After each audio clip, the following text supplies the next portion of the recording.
Hello everyone and welcome to my channel, or welcome back to my channel. If you're coming back, hi, I missed you and I love you. And if you're new, I miss you and I love you too. But this is just for one time, so click that subscribe button to get this extra greeting next time. You better get ready and get something to eat or something to drink because I warn you, this is gonna be a long one. That's what she said! Sorry, my mind is in the gutter because I've been reading so much romance. And with that being said, let's get into this video because I am so excited to share my idea with you. Okay guys, so I was at home and I was watching The Vampire Diaries and I don't know, it just got me thinking. I was like, this was a book and it got me thinking about the books in 2005 and I was like, oh, I wonder what the books were like in 2005 because I only know like about Twilight and The Vampire Diaries.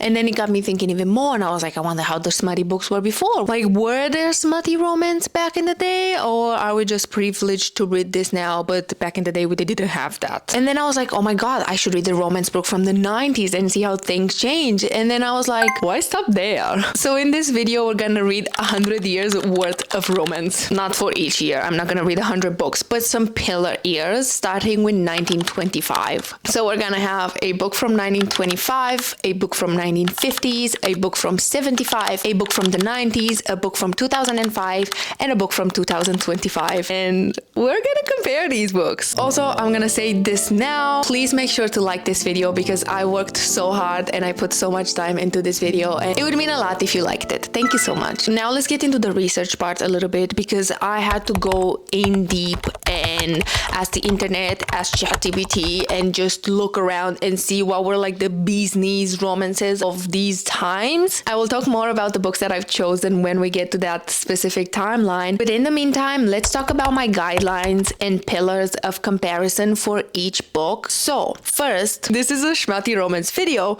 We have spice level. How explicit is the sex? How often does it happen? Is it fade to black or is it full on his length twitched, if you know what I mean? And then number 2, we have consent check, because I feel like we kind of need to add this at this point, and I want to see if it was the same back in the time. Is the relationship dynamic healthy? Any red flags? Any power imbalance? Number 3, we're gonna have trope used, because I feel like the tropification of books nowadays is very real, and I want to see what kind of tropes we had back in the day, and if they compare, if they're similar, if they existed. Number 4, we have language used, and this is where we're gonna talk about euphemisms used in the sex scene. How were his parts and her parts described? Is it awkward by today's standards? You know, sometimes when you read about her vulva or something, it's just like, oh, I don't want to read about that. So I want to see if the language compares. And then 5, we have character chemistry, because I feel like that's very important. Even though we have a little bit of sex or a lot of sex, there's always like, do the characters have real genuine connection, or is it just genitalia touching and that's it? Number 6, I wanted to include this because I feel like it's very important when studying like romance throughout the years, and that is feminism score, because I feel like nowadays, well, even nowadays, there's some like borderlines books that are like scoring very, very low on the feminist scale. So I wanted to see how these books compare to that. Bonus, if in the 1920s we're talking about orgasm or if she had a job. I'm really curious to see how these compare.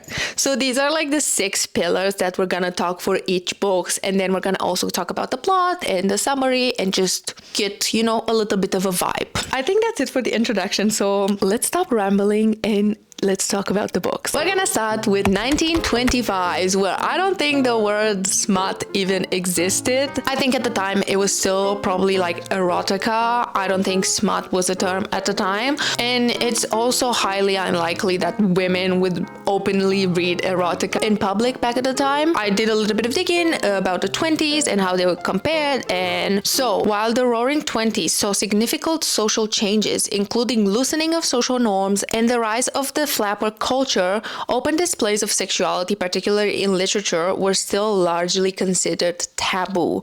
So this was still a period of closeted romance a little bit. Girlies were not reading smut out in the open. You would probably still hide this under your pillow and hide it from your whole family. Yes, we're talking about this type of reading. So our book for the 1920s is Lady Chatterley's Lover, and this is written by D.H. Lawrence, which is a male author. So this is going to be very interesting to compare, especially a male author from the 1920s writing romance I kind of went into this with a little bit of skepticism, I'll tell you that. But this was written in 1928, was published privately in 1928, and then was banned for obscenity in the United States, Canada, Australia, India, and Japan. The book soon became notorious for its story and physical and emotional relationship between a working class man and an upper class woman, its explicit description of sex, and its use of the then unprintable profane words. And the other thing that I'm super interesting, given the fact that this is written in 1920s and it was written by a man, is how the women are portrayed in this. So without further ado, let's get into it. I'll be honest, I haven't read that much yesterday. Probably around 20 pages of Lady Chatterley's Lover. You can definitely see that this is a 1920s book because it's hard to read it in 2025. Book Talk would hate this. They would say there's too many paragraphs. You can't just fly through it. Content-wise, I can't say much. It's so outdated that I think what at the time would have been like pop culture references, now they're in a notes at the back. The notes were added in 2007. You can definitely tell that it's not an easy read. We have the wife and the husband went to war and he came back and he is paralyzed from the waist down and he cannot fulfill his wife sexually. This was written by a man. You can definitely sense in the writing that he's implying that women cannot be with their husbands without the sex. It's really interesting reading something from so far back. And it's also really interesting to see the language of the erotica because you could definitely tell that women were seen as just reproductive thingies because let me read this. "May I hold your hand for a minute?" he asked suddenly, fixing his eyes on her with almost hypnotic power and sending out an appeal that affected her directly in the womb. I think this is the first time in a smutty book that I've seen the lady parts referenced as the womb in a sexy scene. It was just like, this is definitely what a man would say, what a man at the time. It's just like, you get what I mean? You would never see this in today's age, I feel like. We don't like our sexy parts to be called the reproductive womb. Guys, this book sucks. The fact that the girlies had to go through a bunch of propaganda shit to get to some smut says a lot about the post-war time. It's literally a book about anti-industrialization at the time and about Bolshevists and not at all hot.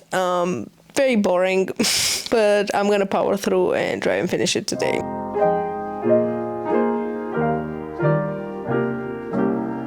Welcome back, and it's safe to say by the footage that I did not enjoy this book. But honestly, I didn't expect much from it, and I feel like back at the time it would be super rare to find something that would be catered to women. But let's just get into the overall plot and the themes of this book, because I feel like this book tricked us. Like, if you strip the sex scenes, you are literally left with some crazy post-war commentary, and that's it. So yes, we have a married couple. The guy comes back from the war and he is paralyzed from the waist down. So the lady goes into having an affair with the groundskeeper. That's basically the whole plot. And the ending is quite open and optimistic and suggests that she just goes back and forth into thinking, does she wants a connection or does she stay with her rich husband? Now, to me, this was not very enjoyable. Let's get through our guidelines and talk about it as if it was a romance. So we have the spice level, and this is actually porn for 1920s. By today's standards, the spice is very, very tame. And the spice in here, I don't know how to explain it. It kind of has like a scare factor, like it goes in contradiction with everything else that is happening in the novel. There are a handful of explicit scenes, and get this, the girl actually comes. So that's actually insane for the time period. And we don't get any fade to black. We get 100% explicit description and everything that you would get in a romance novel nowadays. It's quite dressed up in a poetical language. For example, so you understand that it's clearly open door, but it's very poetical. He stayed firm inside her, giving to her while she was active, wildly, passionately active, coming to her own crisis. It's not uncomfortable to read. For something that was written by a man, pretty good. But let's move on to Consent Check. Surprisingly, this was very progressive for the time. Melrose, which is the groundkeeper, he's very affectionate and tender. And Connie, which is our female main character, is the one that initiates the sex often. Number 3, as trope used, we have forbidden romance because she is not supposed to be with the groundkeeper. We have the social class divide. The forbidden romance is still very popular nowadays, but the social class divide is not something that you see very often nowadays. And I don't know if this is a trope, but we also have affair romance while she's married, so pretty different than what you would see nowadays. Now, language used. This is where everything felt different. Like, if you are someone who hates hearing like moist or groin or something, you will absolutely hate this because there were no flowery euphemisms in here. Yes, the writing was poetic, but we still get words like quiver, bud, penis, and the word member. And I have I have a little quote that I think it might scar you for life because you need to hear it because I heard it too. Get ready for this because this is the weirdest thing I've ever read. They were lying in the fields. "You've got 4 kinds of hair," she said to him. "On your chest is nearly black, and your hair isn't dark on your head, but your mustache is hard and dark red, and your hair here, your love hair, the down hair, is like a little bush of bright red gold mistletoe.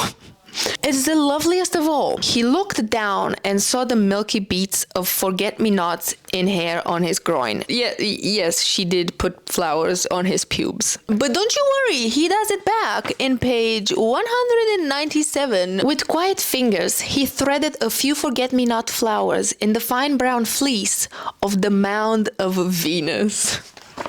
I feel like this type of romance can only exist in the poetic era. If you read something nowadays of a girl braiding flowers in a guy's pubes,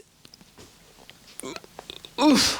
The 5th pillar is character chemistry. Yes, Connie and Melrose actually talk, actually share dreams, actually share passion. It's not just intimate romance in the bed. They grow emotionally together. And number 6 is a feminism score. Connie chooses her lover, pursues what she wants, and she ends up leaving her husband. So I think for the 1920s, this is pretty good on the feminism score. There were a lot of weird little political opinions intertwined in there, and I don't know. I feel it's like come and give a little bit. It's disguised as a book for women's pleasure, when in fact it just ended up being another vessel for a man to push his political opinions onto readers. All in all, I would give this a 2-star. It's interesting to read as a modern girl, and it got me very grateful for the amount of literature that I can pick from nowadays. Moving on from that, we're going and traveling to 1950s. From 1950s, I have Peyton Place by Grace Metalius, and looking at this cover, I am not feeling very hopeful. It honestly looks like a horror novel. It doesn't look like a romance novel. But maybe this is the idea of secretly reading smut at the time. You have to like cover it with like a cover like this. You can't just plain straight have couples kissing on the cover because no one was proud of like reading romance. I think this was still in the era where you would read this from under your pillow. I hope that's why this cover is like this because otherwise this is ugly. Let me tell you what I found about this book. Before 50 Shades became a hit franchise and soap operas were a standard form of entertainment, an ordinary New Hampshire housewife named Grace Metalius sent shocking waves across the globe with the September 1956 publication of her debut novel, Peyton Place. She quickly became a literary phenomenon as her book remained one of the bestsellers list for 59 weeks, breaking the record previously held by Margaret Mitchell for Gone with the Wind. Apparently, the novel sold 60,000 copies within the first 10 days of its release and also became a movie and a soap opera. The author also published a sequel called Returning to Peyton Place. So it's safe to say that open door romance was still taboo at the time, time and women were not just openly reading smut in the street. Okay, bear with me. I know this is not the best lighting, but I wanted to give you guys an update because I am past the halfway point and I didn't update you in the beginning. The reason I didn't update you in the beginning was because so much of this in the beginning was so fucking boring. I'm sorry.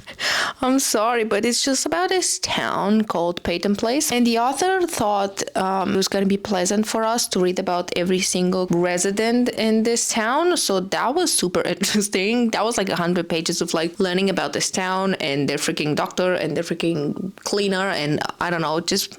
But he was building the relationships between the characters, so I get that, but it was so hard to get through. So I just powered through without giving you guys any update until I got to the good part. I was like, why is this scandalous? It's just talking about the people in the town. I don't understand it. But it's kind of like if Greece had more smutty teenager thing. Let's get back into reading.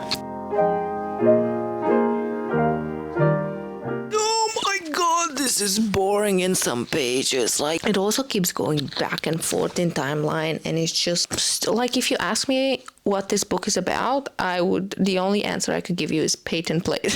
I have less than 100 pages left, so I'm just gonna power through. I finished her. It got more interesting, but then I feel like the ending fizzled. And I was just like, is this the end? I was very confused by it. Yeah, I feel like this book shows good, the bad, the confusing of a small town living. This would have been a very scandalous read. In today's age, this is very, very tame. Welcome back. Let's get into the nitty-gritty. Was it boring in the beginning? Yes. Did it get better? Also yes. I feel like there were a lot of hidden aspects of life in here that were just brought to the public sphere and just forced reader to confront with like very hard topics like incest, rape, wife beating, abortion, topics that were rarely discussed in the 1950s. But I can totally see how these frank depictions of real life situation made readers to connect with this book so much. I feel like it would give housewives comfort and like a sense of validation, because I feel like some like these themes would be very common at the time, but no one would speak about it. They would be very taboo. So I feel like reading about it, that's super cool for the 50s. I will say this. At the heart of the story, we have three different women. We have Constance Mackenzie, a refined single mother who carries the stigma of having her daughter conceived out of wedlock. And then we have her daughter, Allison Mackenzie, which she's struggling with finding her identity and just trying to escape the small town life and just getting out of there and just getting out of the gossip of the town. And then we have Selena Cross, a working class girl who's enduring so much abuse from her father. So much going on in this novel, from I told you those topics to even like a high profile murder case. It's very interesting to read about, don't get me wrong, but would I consider this a romance novel? I don't think so. I am actually so happy I read this because I feel like I've just read an iconic read, but we still have to rate it based on our parameters. So let's get into it. So spice level, very low. There are some explicit scenes, but they're not very like in your face. It's more like hinting to it than explaining it,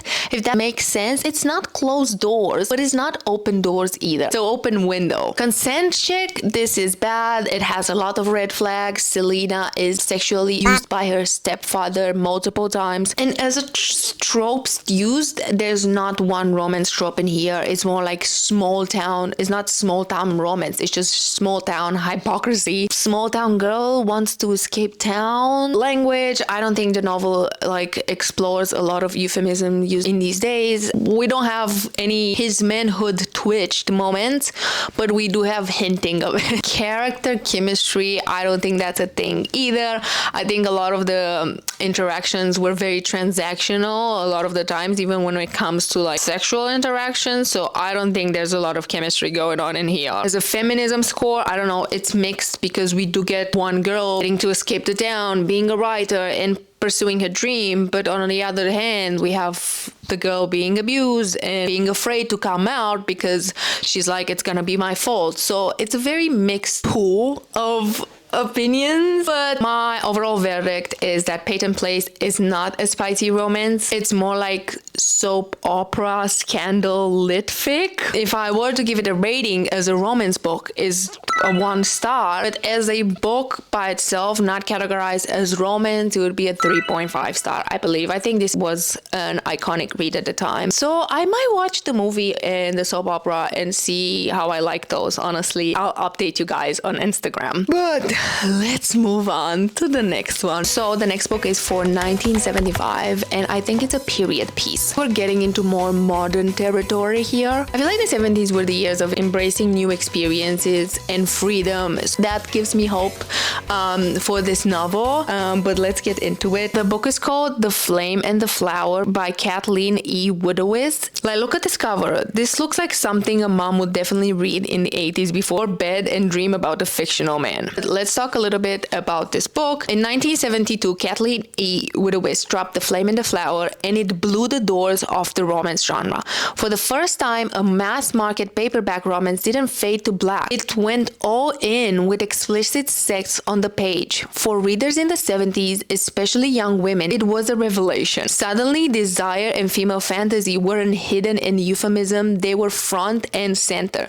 The book sold millions, created a template for the so-called bodice ripper, and basically birthed the modern romance industry as we know it. So I feel like she is a pillar in the community. I don't know, this is the first one that gives me so much hope, even looking at the cover. So I'm actually so excited to get into it. So let's go.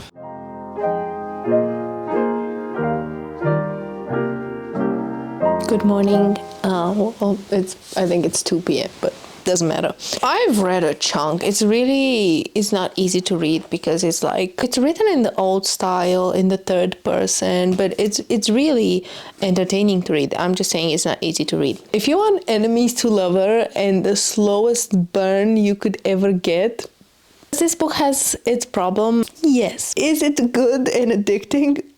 Yes, it does have the R word in the beginning, but it's very skimmed over. It's very just mentioned for the plot. At the time, men had autonomy over women's body. This is 1800s, and it feels accurate for the time. The guy, I'm pretty sure he's from the Americas. He's a Yankee. I'm pretty sure he owns a plantation, so that might be hard to read. I'm not sure how that is going to be depicted in here. Oh, let me have fun. Almost 100 pages left. I think I'm enjoying this way more than I should. It's so unique. You know how these days every book is kind of the same, all fantasy books are the same, and all romance books are the same. If there's a word to describe this, is original. I feel like the story moves along on so many different plots. We started with her in London, and now we're in Charleston or Carolina in the US. It's so good. Let me just try and finish this. I have to read you one of the most satisfying and funniest thing that happened in the book. So in this book, we have our main female character, who's this lady, and also we have an antagonist, a female antagonist that it's against the girl. She's just trying to break the couple apart. And this is the most satisfying and funniest thing that happened. Brandon lifted his partner, and this girl came and said, "Do you do this every night, Brandon?" She inquired jeeringly with a raised eyebrow. "It surely must put a strain on your back, darling. You know you should take better care of yourself. Whatever would you do if you broke your back? You would certainly be no good to her anymore." His face was expressionless as he made his reply. "I lifted heavier women in my life, Louisa, including you. I'd say my wife has yet to gain before she matches your weight." Books are not as mean to the antagonist anymore. Even at this point, this girl came back again, and Brandon said again, "Now take your moldy presence from this home and keep the stench of your disappointment from its door." Really had fun reading it. I really had fun reading this. I finished, so I'll give you my thoughts in a second. Oh my god, guys, I did not expect this to be such a roller coaster. This gave me 100% Gone with the Wind vibes, from the setting to the characters, and I loved it. I feel like with time, authors definitely are becoming braver and are giving the ladies exactly what they want without any censorship. And as much as this is a very open door romance and it actually talks a lot about it, it still pales in comparison with nowadays sex scenes, especially dark romance. But we're seeing progress. The smutty scenes are very open, but they probably take up 5% of the book. I do feel like this had the yearning that a lot of modern books are starting to lack. But let's talk a bit more in depth about this book because it definitely had its problems. So Heather Simmons is a young orphan woman living in England, and she's trapped under the control of her cruel aunt and uncle. When her uncle tries to sell her off, she flees to London where she's attacked and mistaken for a prostitute by Brandon Birmingham, a wealthy ship captain. After he forces himself on her, Heather discovers she is pregnant. To avoid scandal, Brandon is made into marrying her, so this starts off a story of enemies to lovers, in my opinion. But let's talk about the pillars. So for spice level, I would call this very explicit. I think getting a full-on page of sexual description at the time was thrilling. Consent check, tons of red flags. First encounter is a full-on R-word scene because he mistakes her for a prostitute in London, so he just forces himself onto her. By today's standard, this is a big no. This is one of the original body ripists where sexual violence was wrapped in the fantasy. I do believe the beginning falls into more dark romance genre than general romance, but it's just the beginning. It doesn't prevail throughout the whole book. For the tropes used, we finally get into more common territory that we've seen before. There's enemies to lovers, there's forced proximity, there's forced marriage, alpha male hero, possessive love, nothing that is strange to us in today's age. We still see these tropes. These tropes are very popular, and I think this was the beginning of these tropes. We do have the trope of plantation romance, and I wanted to do some digging and see if this is something that was normal for the time or if it was just this one-time thing. When I went into it and tried and find something about it, it said yes, plantation romance was a popular though problematic trope in 1970s, particularly in the pulp fiction genre.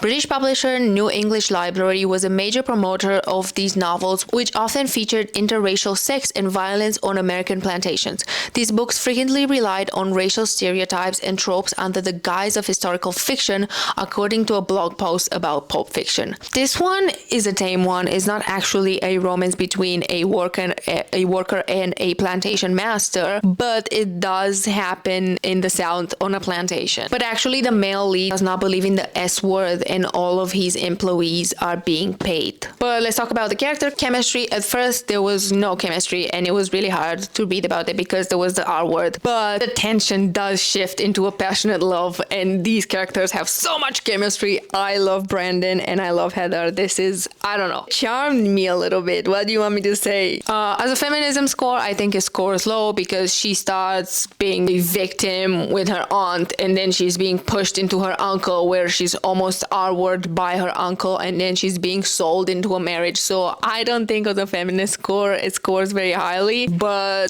groundbreaking for the time. This book, I feel like it was the first in the video that might actually resemble something like today's romance and something that a girly might actually enjoy today. Overall, I think I enjoyed this book and I remember I finished it faster than all the other books, and I think I would give it a 3.5 to a 4 star. This is the first book that I actually encourage you to try and read it and see how different the genre was back in the time, but I think you would also end up having a great time reading it. Let's move on. Okay, cuties, bear with me. We're in the 90s, so let's see how 90s romance is comparing to today's romance. 90s were the years that clean up the genre's image.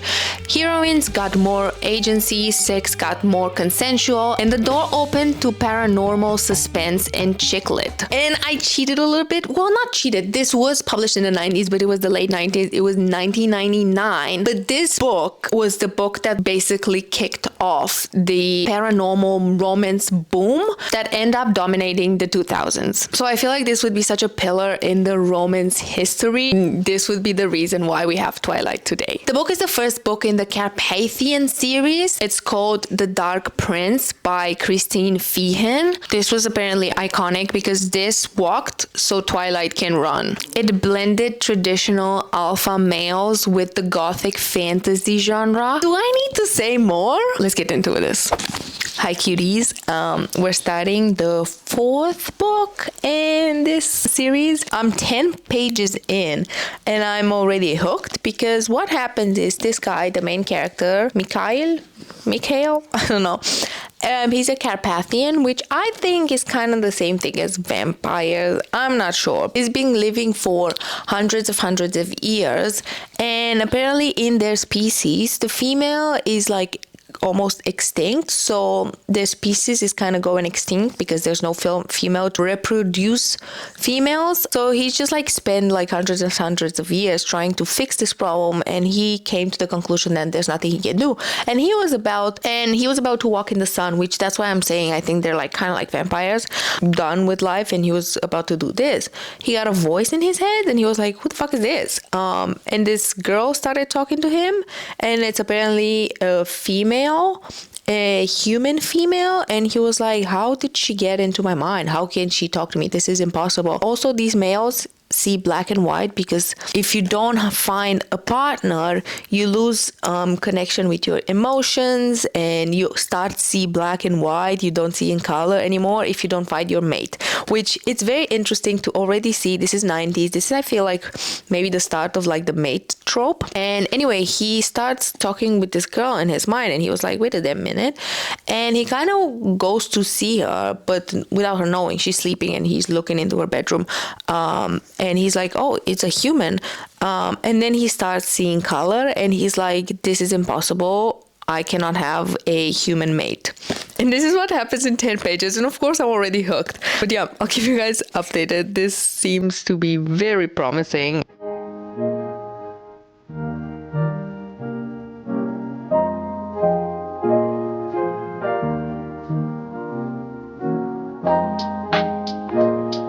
To whisper because it's like the plot of this book is all over the place. There's a lot of smut in here, like from the beginning, which makes me believe this was like very popular because of the wow factor of the amount of smuttiness. I'm not having a great time. It started out so good. I was so intrigued by the idea of this book, but so far it's a miss.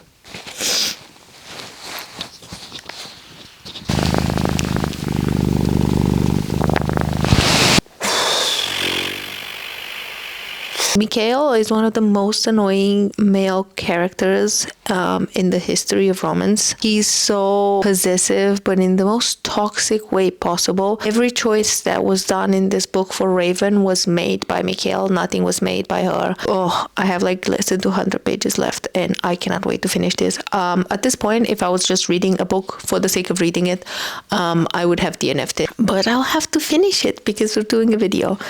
So I'll try and finish this garbage and I'll give you my full opinion at the end. Oh well, this was disappointing. We're gonna talk more about the plot of this book, but let me give you a little bit of a summary and then I'll tell you why this was a miss for me. So we get our female main character, Raven, who is supposed to be a human psychic, and she tracks serial killer and helps police capture them. But this is like very, very tiring for her, so she goes into Carpathian mountains to get a little bit of rest, which, shout out Romania. Woo! Carpathian mountains are in my home country, is Romania, where also we have Dracula and all the vampire thingies. But yeah, she goes there to like recover and to relax, and that's where she meets Mikhail Dubrinsky, which is leader of the Carpathians, an ancient vampire-like race of powerful immortals. Mikhail is very close to despair because without finding his life mate, he risks losing all his humanity and his feelings, turning into a true vampire, which is very evil and bad in this story. So when Raven and Mikhail connect, he instantly recognizes her as his life mate. Their bond awakens his emotions and also puts her in danger from both vampires and humans who fear the Carpathians. The relationship deepens. Raven has to decide if she's gonna hold on to her humanity, or she will join Mikhail's dark world. As a 2025 reader, this didn't work for me. The setup had promise. Psychic heroine, broody immortal prince, gothic Carpathian mountains sounded so good, but the execution fell so flat for me. The instant love bond is at the core of the book. It was done in such a bad way that I hated it to my core. There's no build up, no yearning, no tension, no nothing. The connection is instant, and from there on, their relationships just coasts. For me, romance needs conflict, emotional struggle, and something to overcome together. Here, it's all predestined, which removes all the suspense, all the crazy chaos that happens in the meantime. And the conflict of the book itself is very thin. There are no high stakes. The danger never feels urgent. There is lack of urgency. So it makes this whole book feel like it shouldn't exist. Why are we fighting? Why are we here? It doesn't make sense. I wanted something deeper, some emotional complexity, some push and pull, nothing. They were just like, oh, I like you. Oh, I like you too. Let's be together. The climax didn't grip me. I don't even remember what it was. I don't remember much about this book toward the end because everything was resolved. Nothing was gonna happen, and I just skimmed through this book a lot. Verdict: if you like alpha male dominance and psychic sex, this might scratch the ick for you. But if you like plot, sorry, Christine. And look at this. I had to read a lot. This is 500 pages. I had to sit through this and read the same shit over and over again, and it was so boring. Let's talk about it. Let's talk about our pillars. Let's talk about the first one, which is the spice level. Definitely very explicit. A handful of very long, intense scenes between the characters. The instant bond means that we get instantly heat from the moment that they meet. So yes, this is a spicy book. Consent check. It did good. I think there is a lot of power imbalance, age gap, because he's like a very old vampire, so there's a massive imbalance in their power dynamics. For tropes, we have the very popular now alpha males, soulmates, fated mates, psychic bond, broody immortal hero, vampire human romance. Very popular. There's nothing crazy, nothing new, but it was the beginning of these tropes.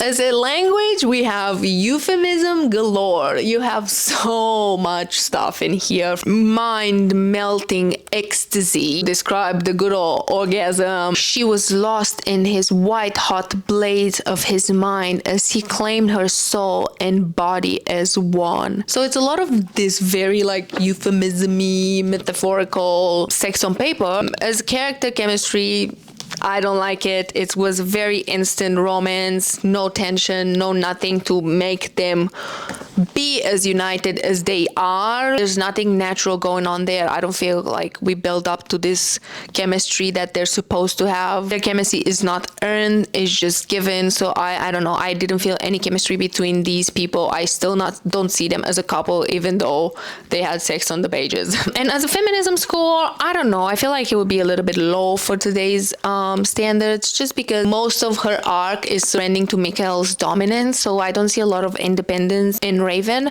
So I would say it's on the lower score. This book is honestly the definition of meh for me. I would give it a 2 stars, and I'm generous here.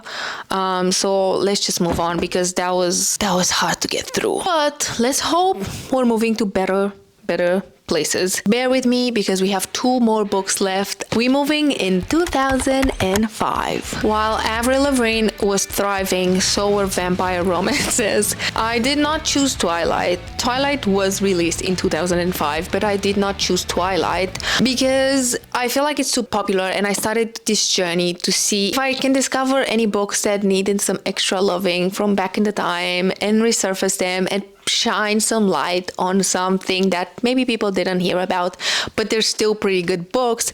I've also read and reread Twilight at this point, so I kind of wanted something new. So no, it's not gonna be Twilight, but there's still gonna be vampires. Our book is the first book in the Black Daggerhood series, and it's called Dark Lover by J.R. Ward. Look at this cover.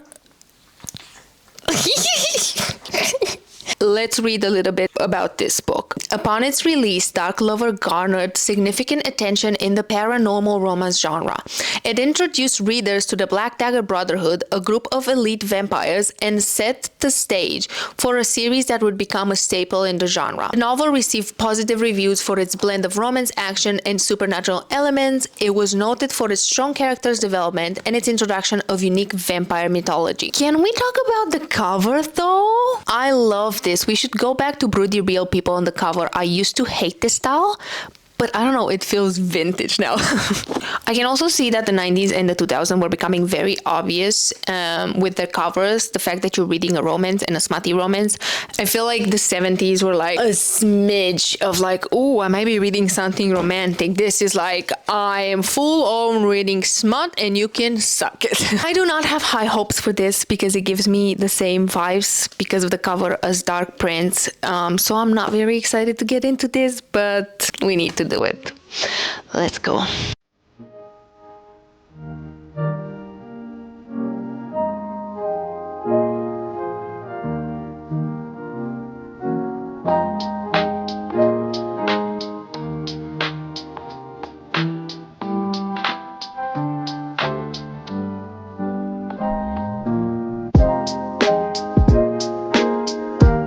On page 118, but that's not even that much. But back at page 70 something, the main characters had sex. What's with the 90s and the 2000 and the insta love? I don't get it. It's this. I swear to God, it was the same page number, around 70 something. They had sex again after barely meeting each other, same as the other book. And it just destroys the book for me. I love that. Now in 2025 we brought back yearning a little bit more, because apparently in the 90s and 2000 it just disappeared.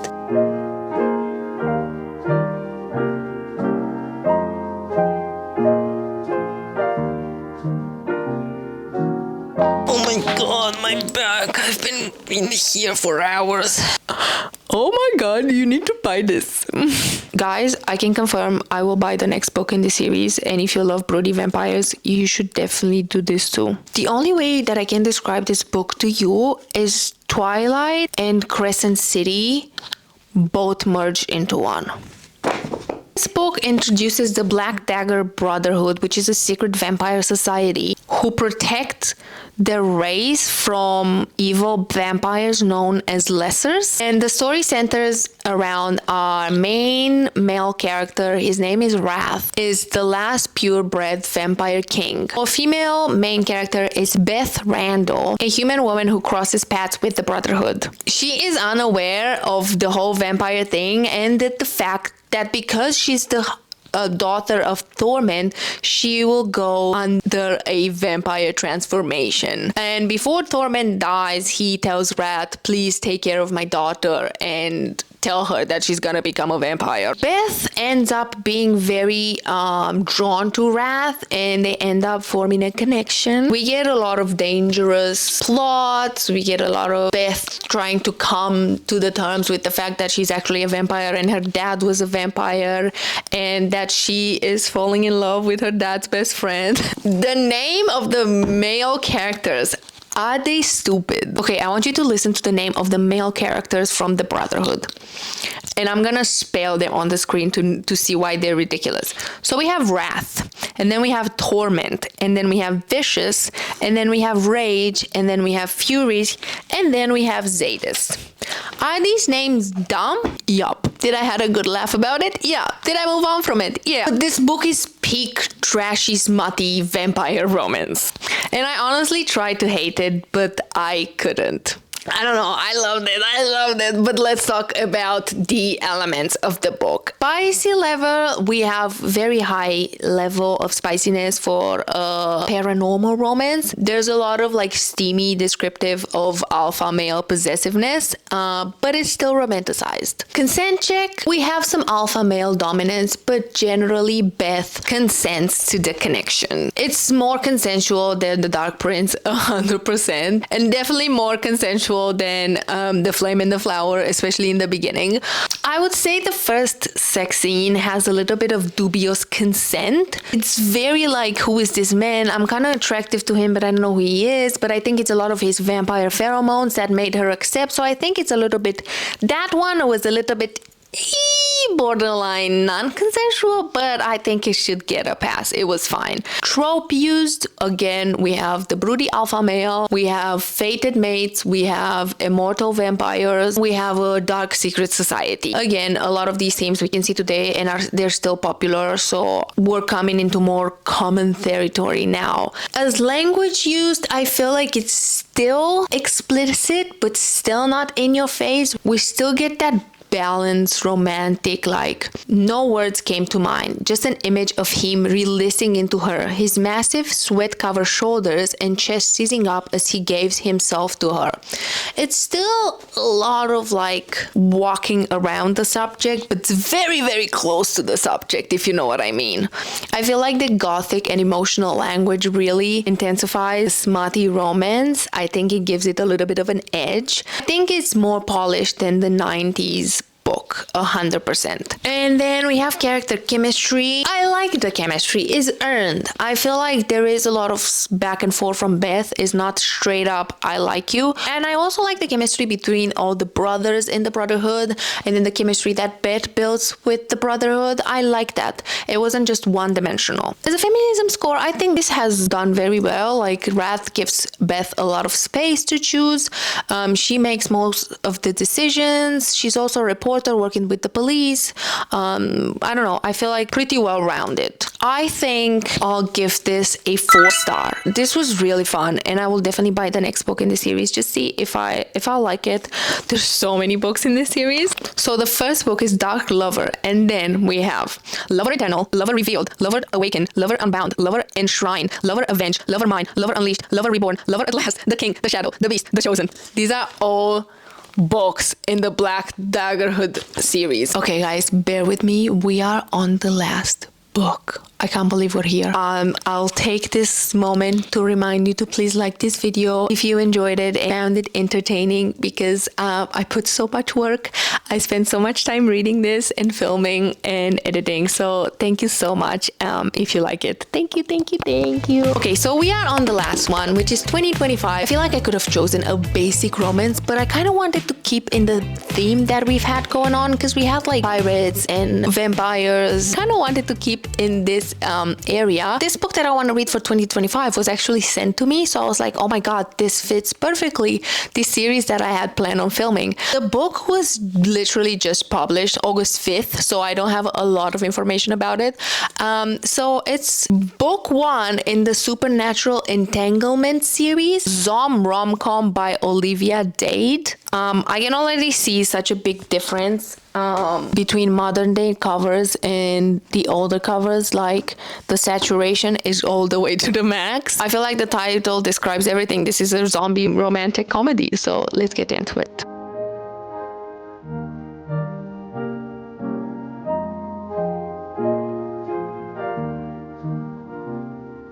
Okay, babes, I am halfway into this book. I can't believe this journey is... Oh, I'm sorry, sweetie. Can't believe this journey is almost at an end. I've been reading so many smutty books. This one is very kapow in your face romance and smut and action. It feels like it's trying to keep my attention at all times, which I feel like it's very telling about the attention span of the average reader nowadays. You need the shock factor, because there's so many books being published nowadays that you need something special. The male main character is a vampire. Apparently in this world that has been invaded by zombies, there's also vampires and fays and werewolves and other supernatural beings. The main interest, he is a vampire, so this is the 3rd vampire book I've read. I think the 90s and the 2000s was the vampires era, and then it turned into fae, and I feel like we're slowly coming back to vampires again. I'm very curious to see where this story is gonna go, but yeah, I'm gonna keep you guys updated.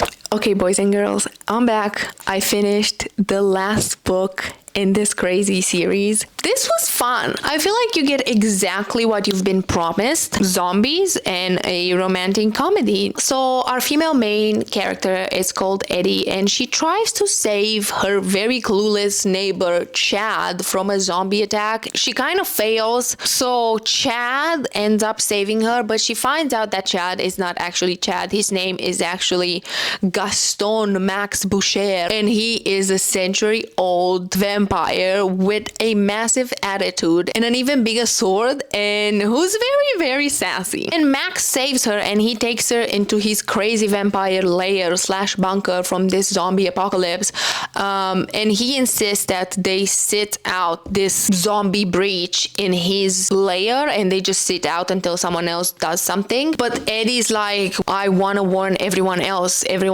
from our area that there's zombies out there again. But as they're trying to warn, they see that nothing's happening. They try to call the authorities, and they try to like ring the alarms and everything.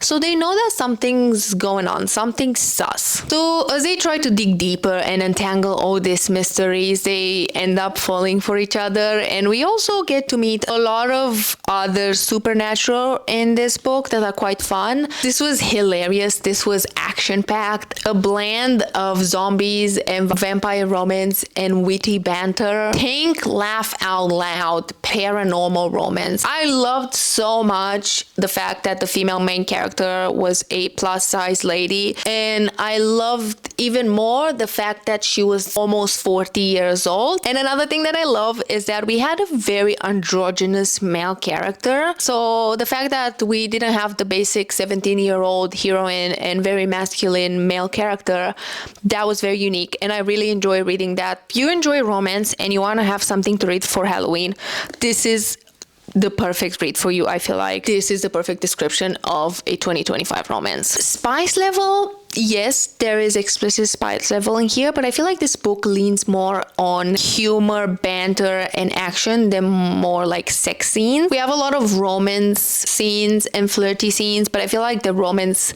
kind of blooms from the fact that they're like on a near-death experience over and over again. So I feel like that helps develop their relationship. Consent check, red flags, none. All romance is consensual, so I don't have anything else to say about this. Tropes used, I think we still have that alpha male. It's very toned down in this book, but it's still there. We have a hidden identity and supernatural secret. Do have a forced proximity because there's a lot of times that they're trapped together. I wouldn't say enemies to lover, but I would say opposite attract. I love the tropes in here. I think they're very fun and very lighthearted. Character chemistry, I would say super strong. I feel like Eddie's wittiness goes hand in hand with Max's sassy broodiness. I love these two together. The romance develops over shared danger and like crazy adventures, so it is believable. As a feminism score, this gets such a high score.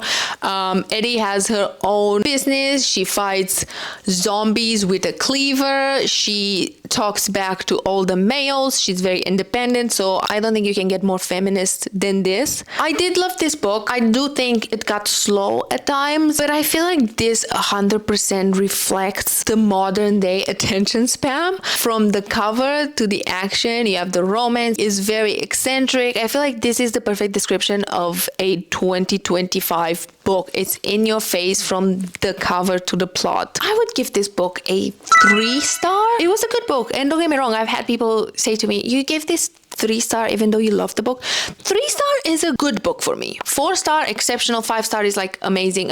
I'll never stop talk about it. 3-star is a book. I will never read this book again, but I had fun reading it. So I don't know, maybe 3.5 actually. But yes, guys, these are all the books we had for this video. This was such a roller coaster. So thank you if you stuck all the way till the end. I can definitely see how romance openness was increased over time. We started with 1925, where we get that little bit of a crazy open door romance, but is tangled in all political views. So I feel like that was not exactly for the girlies. The romance more often focused on courtship and propriety and implied intimacy, whereas today it's more in your face. But I guess life was the same, like courtships were a thing. I feel like a big turning point and a big pivoting point in the romance genre was the body rapists in the 70s.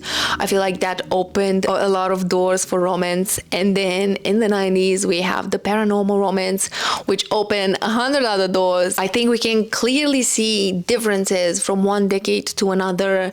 And it was so interesting to see how the genre developed over the years. I used to be a bit of a hater of a romance, and I used to say that it's boring, but I feel like what today taught me is that I just haven't found the books for me, because these have been really fun. Well, most of these. I had so much fun filming this, so let me know if I should do this for other genres as well, and if you'd like to watch that. But yeah, let me know in the comments what other genres we should do this for. Thank you so much for watching. Bye!